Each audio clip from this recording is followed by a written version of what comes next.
Hi, Dawn Ramsden, licensed massage therapist with Wholistic Healing Experiences, and I've invited Kris Gieske, personal trainer, to help show us some ways to activate the neck and neck muscles, especially after whiplash injuries.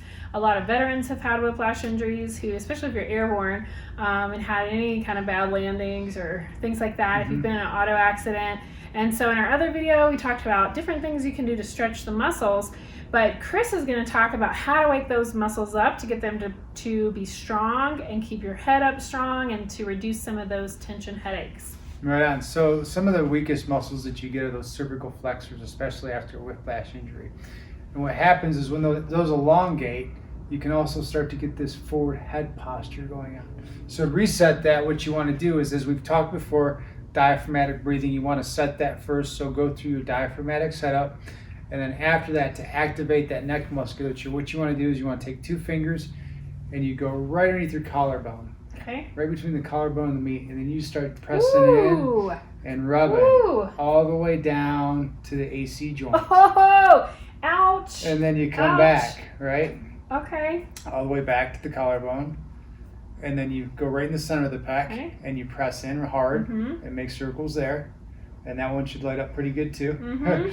And then we do the same thing on the other side. Okay. Go all the way through that collarbone. And if it's tender, you may need to get someone else to help you with it. Again, you don't want to push it. You don't want to push into the pain zone. But it's probably not going to feel the greatest when you're doing it right. Right. And it shouldn't feel the greatest if you're doing it right, because you're breaking up a lot of fascial tissue that's really bound up in there on yourself. Okay.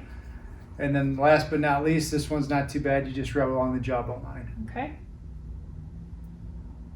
And that you could do a range of motion test after that, check, see how that feels. Or you could do a cervical strength test where somebody brings their head off the table and you just put a little resistance against their forehead to see if it's strong. How often should we do this? 3 times a day, normally to begin with, just to get everything going. It's just like working out or anything else, right? You do it one time, it'll stick for a little bit, then it goes away, right? So the more you do it, the more your nervous system realizes that pattern, and it'll stick longer, and then you'll be able to do it less and less over time. But in the beginning, I like people to do it 3 times a day.